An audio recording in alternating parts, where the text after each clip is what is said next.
इथे आता आपल्याला मालवणी मसाल्याचं इथे मला ऑर्डर होती 1 किलोची, तर म्हटलं चला तुमच्याबरोबर हा व्हिडिओ मी शेअर करावा। आता इथे ना मालवणी मसाल्यासाठी मी आधी ना सगळ्यात आधी तुम्हाला मिरच्या दाखवते। इथे आपल्याला ना मी अर्धा किलो इतक्या मिरच्या घेतलेल्या आहेत। मालवणी मसाला आहे ना हा त्यांना थोडा तिखट हवा आहे, म्हणून हा मी अर्धा किलो लवंगी मिरची आणि अर्धी किलो बेडगी मिरची घेतलेली आहे। पण खरा मालवणी मसाला आहे ना हे ना 700 ते 800 ग्रॅम ही बेडगी मिरची असते, त्यात थोडी संकेश्वरी पण असते, गुंटूर असते आणि लवंगी मिरची ही नाहीच्या प्रमाणातच असते। ह्या लवंगी मिरचीऐवजी ना गुंटूर मिरची ते वापरतात, जी कमी तिखटाची असते लवंगीपेक्षा। पण ज्यांना हा मसाला पाहिजे त्यांना थोडासा तिखट पाहिजे, म्हणून मी इथे अर्धा किलो लवंगी मिरची आणि अर्धा किलो ही बेडगी मिरची घेतलेली आहे। आता हे आपल्याला छान असं देठं काढून वाळून घ्यायची आहे। आता पावसाळा चालू आहे म्हणून ह्याला ना ही नरमच आहे, तुम्ही बघू शकता, कारण ह्याला वाळवायला चान्स नाही आहे। आता मी ह्याला छान अशी खरपूस अशी भाजून घेणार आहे। भाजून घेतली तरी पण चालते, ही आपल्याला ही कुरकुरीत अशी भाजून करायची आहे। आता आपल्याला ह्याला काय काय मसाला लागणार आहे, तो किती प्रमाणात वापरायचा आहे, हे सगळं प्रमाण मी तुम्हाला आता दाखवते। हे सगळे आपल्याला आहे ना मालवणी मसाल्यासाठी मसाले लागणार आहेत। आता हे कोणते घेतलेत आणि ह्याचं प्रमाण काय आहे हे मी डिस्क्रिप्शनमध्ये तर देणारच आहे, पण असं पण तुम्हाला एकदा मी सांगते। आता इथे ना आपल्याला शहाजिरी ही 20 ग्रॅम घ्यायची आहे, इथे हिरवी विलायची आपल्याला 20 ग्रॅम घ्यायची आहे, मेथी दाणा आपल्याला 20 ग्रॅम घ्यायचा आहे, दालचिनी 20 ग्रॅम घ्यायचं आहे, चक्रीफूल इथे आपल्याला 20 ग्रॅम घ्यायचे, सुंठ 20 ग्रॅम घ्यायचं आहे, इथे मायपत्री आणि ही जायपत्री हे 20 ग्रॅम घेतलेलं आहे, मसाले विलायची 20 ग्रॅम घ्यायचे, दगडफूल हे 20 ग्रॅम घ्यायचे, इथे ना आपल्याला हळकुंड हे 100 ग्रॅम घ्यायचे, इथे आपल्याला मिरी हे 50 ग्रॅम घ्यायचे, लवंगा 50 ग्रॅम घ्यायचे, बडीशोप इथे आपल्याला 50 ग्रॅम घ्यायची आहे, मोहरी 50 ग्रॅम घ्यायची आहे, इथे ना आपल्याला 20 ग्रॅम इतके जायफळ घ्यायचे आहेत, हे 4 जायफळ आहेत, इथे नागकेशर हे आपल्याला 10 ग्रॅम घ्यायचे, त्रिफला 10 ग्रॅम घ्यायचे, इथे ना आपल्याला खडा हिंग ना हे 10 ग्रॅम इतकं घ्यायचंय, आणि इथे आपल्याला खसखसी 50 ग्रॅम घ्यायची आहे। आणि आता इथे आपल्याला धणे लागणार आहेत, हे 200 ग्रॅम इतके धणे आहेत। आता हा सगळा खडा मसाला आपल्याला भाजून घ्यायचा आहे। सगळ्यात आधी आपण हळकुंड हे ना थोडंसं वाटून घेऊया, आणि हे पण थोडंसं आपल्याला फोडून घ्यायचंय। ही आपल्याला तयारी करायची आहे। कोणते आयटम हे ड्राय आपल्याला भाजायचे आहेत, कोणते तेलामध्ये आपल्याला भाजायचे आहेत, हे सगळं मी तुम्हाला दाखवणार आहे।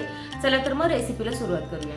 आता ना आपल्याला मसाले ना मी अशी पाटी घेतलेली आहे, आणि त्या पाटीवर आहे ना कॉटनचं असं मी ना एक कापड टाकलेलं आहे, जेणेकरून मसाल्यांना घाम नाही सुटला पाहिजे, त्याच्यामुळे आता ह्याच्यात आपल्याला मसाले सगळे काढून घ्यायचे। आता सगळ्यात आधी ना आपण थोडे थोडे करून धणे भाजून घेऊया। छान असे भाजले जातात ते, आपल्याला बारीक गॅसवर धणे हे भाजून घ्यायचे, सुगंध सुटेपर्यंत आपल्याला भाजायचे आहे। सगळे मसाले हे मी छान असे निवडून घेतलेले आहेत। आता आपण भाजून घेऊया। कोरडे मसाले भाजले ना छान असं डंक्यात ते बारीक व्हायला त्याची पटकन अशी मदत होते। आता आपल्याला ना मिरे पण छान असं सुगंध सुटेपर्यंत आहे ना भाजून घ्यायचे। तर तुम्हाला मसाले भाजण्यासाठी तेलाचा जर वापर करायचा असेल तर एकदम अर्धा टेबलस्पून इतकं तुम्ही तेल घालून हे भाजू शकता, पण माझ्या माहितीनुसार आहे ना अजिबात ह्याला तेल नाही ना घातलं तर उलट छान असे खरपूसे भाजले जातात। लवंग भाजून घ्यायचे आता आपल्याला, लवंग पण आपले छान असे भाजून झालेले आहेत। कसं कळते भाजलेले आहे, जास्त भाजायची ह्याला गरज नसते, सुगंध सुवास सुटला ना की समजून जायचं लवंग वगैरे आपलं भाजलेलं आहे। प्रत्येक मसाल्याचा वेगवेगळा सुगंध सुटतो, त्यानुसार आपल्याला ते कळून जातं। आता आपण ह्याला पण काढून घेऊया। मायपत्री आणि जायपत्री एकसारखं असल्यामुळे मी हे एकत्रच भाजून घेणार आहे। हे पण आपल्याला 1-2 मिनिटं असे भाजून घ्यायचे।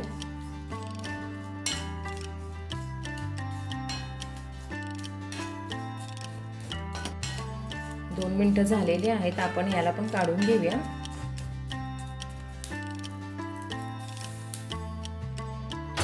आता आपल्याला मसाले विलायची भाजून घ्यायची आहे।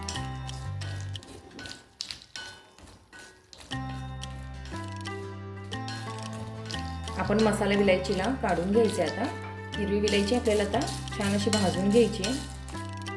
तुम्ही बघू शकता विलायची पण ही छान अशी फुलायला लागलेली आहे, ती टम अशी फुटलेली आहे। आता आपण आहे ना याला पण काढून घ्यायचंय। जे साईजने सेम आहेत ना ते एकदमच भाजले तरी पण चालतं, हे छान असं आपल्याला भाजून घ्यायचंय। आता हे छान भाजायला लागले ना, आपल्याला इथे दगडफूल घालून घ्यायचं आहे, कारण ते लवकर करपतं. म्हणून आपल्याला असं मिक्स करूनच हे भाजायचं आहे. जेव्हा दगडफूल टाकली ना, तेव्हा मी गॅसची फ्लेम मी बंद केलेली आहे. गरम कढईतच मी भाजत आहे. ते लवकर करपतं, कारण ते पातळ असतं दगडफूल. म्हणून आता छान असे आपले दगडफूल हे भाजून झालेलं आहे. आपण त्याला पण काढून घ्यायचं आहे. आता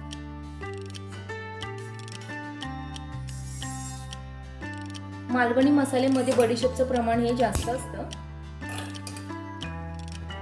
त्यांचा मसाला हा कमी तिखट असतो आणि कलरला लाल भडक असतो आपल्या मसाल्यापेक्षा.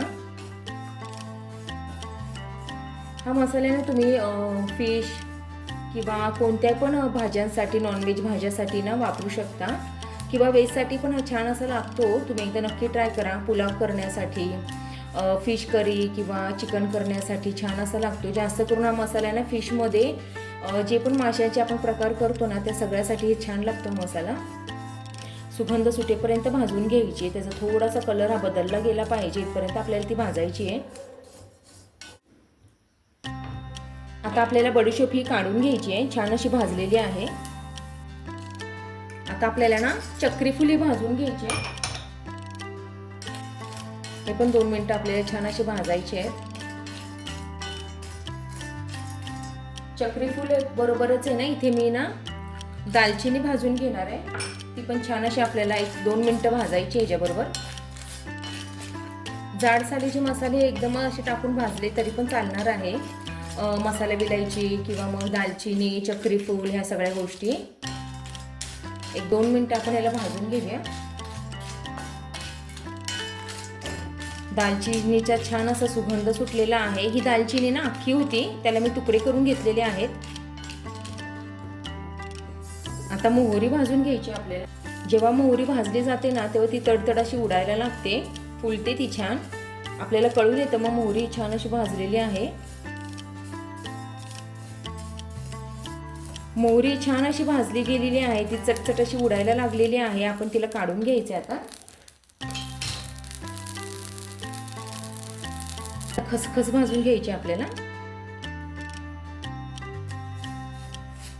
गॅसची फ्लेम बंद करूनच मी ती खसखस भाजत आहे, कारण ती लवकर अशी करपली जाते. म्हणून छान अशी आपली खसखसी भाजली गेलेली आहे. आपण तिला पण काढून घेऊया. आता इथे शहाजिरे आपल्याला भाजून घ्यायचे आहेत. शहाजिरे भाजून घेऊया आपण. छान असं आपलं आहे ना शहाजिरे पण हे भाजून झालेले आहेत. आपण त्याला काढून घेऊया. आता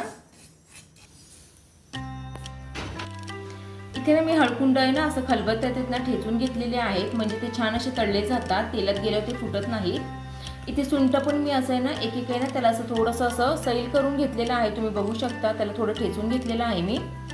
इथे आपल्याला जायफळ आहे ना मी इथे ठेचून घेतलेलं आहे, पण हे मी तसंच घालणार आहे मसाल्यामध्ये, कारण त्याचा सुगंध तसाच टिकून राहण्यासाठी मी तसाच हा मसाल्यामध्ये वाटलेला घालणार आहे.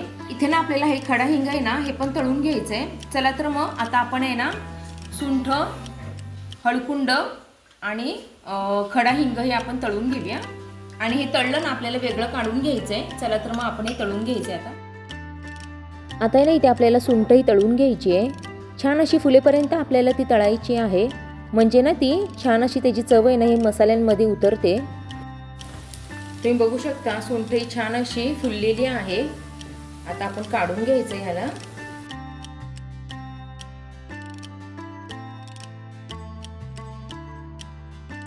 आता आहे ना आपल्याला हिंग हा छान असा तळून घ्यायचा आहे. फुलेपर्यंत आपल्याला तो तळायचा आहे बारीक गॅसवर. तो आतपर्यंत तळला पाहिजे, म्हणून आपल्याला बारीक गॅसवर हा तळून घ्यायचा आहे. हिंग पण आपला छान असा फुललेला आहे. आपण त्याला काढून घेऊया. आता आपल्याला हळकुंड हे तळून घ्यायचे आहेत. हळकुंड फोडून तळल्यामुळे ना ते छान असे तळले जातात. आतमध्ये पण ते छान असे तळले जातात, म्हणून आपल्याला कधी पण आहे ना हळकुंड हे असे फोडूनच तळायचे. हळकुंड आपले छान असे तळले गेलेले आहेत. आपण त्याला काढून घेऊया. तुम्ही बघू शकता सगळे मसाले भाजून झालेले आहेत. इथे ना तमालपत्राची वाटी मी तशीच विसरली होती, ती शूटिंगमध्ये आलेलं नाहीये म्हणून. इथे तमालपत्र हे मी मिरची भाजताना भाजून घेणार आहे, ते तुम्हाला दिसेलच पुढे. आता हे सगळे मसाले आपल्याला मिक्स मी करून घेतलेले आहेत, गार झालेले आहेत. आता ह्यातच आपल्याला हळकुंड आणि हे जे काही तळलं होतं ना ते घालून घ्यायचंय. आणि जायफळ घालून घ्यायचंय आपल्याला. आता हे सगळं गार झालं ना, आपल्याला एका कॅरी बॅगमध्ये किंवा एका डब्यात आपल्याला भरून हे सेपरेट ठेवायचं आहे आणि मिरच्या भाजलेल्या हे सेपरेट आपल्याला ठेवून घ्यायचे आहे. आता हे आपण गार होऊन देऊया. आता आहे ना आपल्याला लवंगी मिरची मी आधी भाजून घेते आहे. जे हळकुंड वगैरे तळलेलं तेल होतं ना, त्या तेलातच इथे मी भाजत आहे. थोडं थोडं ते तेल मी घातलेलं आहे आणि त्याच तेलात मी हे भाजणार आहे. पावसाळा आहे, मिरची बऱ्यापैकी नरम पडलेली आहे, म्हणून आपल्याला बारीक गॅसवर मिरची कुरकुरीत होईपर्यंत भाजून घ्यायची आहे. दोन्ही मिरच्या आपल्याला वेगवेगळ्या भाजायच्या आहेत, कारण दोन्हीचा भाजण्याचा वेळ हा वेगवेगळा आहे म्हणून. चला तर मग आपली लवंगी मिरची भाजून झालेली आहे, आपण त्याला पण आता काढून घेऊया. कढईत परत तेल घातलेलं आहे, थोडंसं 1 टेबलस्पून इतकं तेल घातलेलं आहे. आपल्याला आता बेडगी मिरची ही छान अशी भाजून घ्यायची आहे.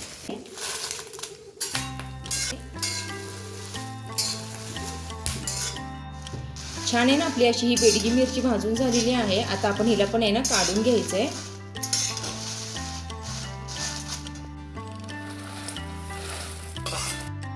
इथे ना आता तुम्हाला सांगितल्याप्रमाणे जी तमालपत्राची वाटी होती ना, ती साईडलाच राहिली होती, म्हणून इथे मला तमालपत्राचं शूट हे घेता आलं नाही. म्हणून मी आता आहे ना मिरची भाजल्यावर त्याच कढईत आहे ना तमालपत्र भाजत आहे. त्याचे आहे ना कैचीने मी असे 4-4 तुकडे केलेले आहेत आणि ते छान असं खरपूस भाजून घेणार आहे.